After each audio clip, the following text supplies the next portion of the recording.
कितने भी खराब दिन हो, इस कहानी को हमेशा याद रखना एक समय की बात है। एक गांव में अर्जुन नाम का एक गरीब युवक रहता था। उसकी जिंदगी में एक के बाद एक परेशानियां आती रहती थीं।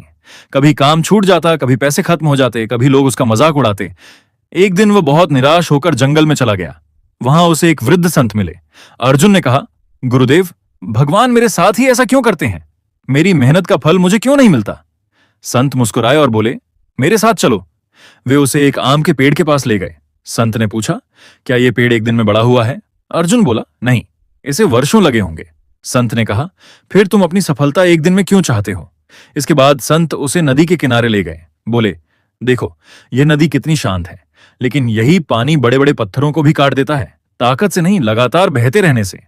अर्जुन सोच में पड़ गया। संत ने अपनी जेब से एक छोटा सा बीज निकाला और बोले, इस बीज में एक विशाल वृक्ष बनने की शक्ति है, लेकिन अगर यह मिट्टी छोड़कर भागने लगे तो क्या कभी पेड़ बन पाएगा? अर्जुन बोला, कभी नहीं।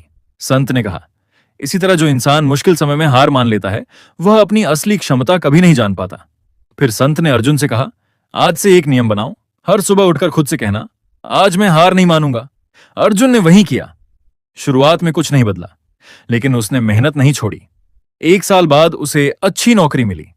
2 साल बाद उसने अपना छोटा व्यवसाय शुरू किया।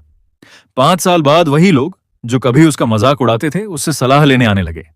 एक दिन अर्जुन फिर उसी संत के पास पहुंचा और बोला, गुरुदेव, मेरी किस्मत बदल गई। संत मुस्कुराकर बोले, नहीं बेटा, किस्मत नहीं बदली, तुम्हारी सोच बदल गई, और जब सोच बदलती है तब पूरी जिंदगी बदल जाती है।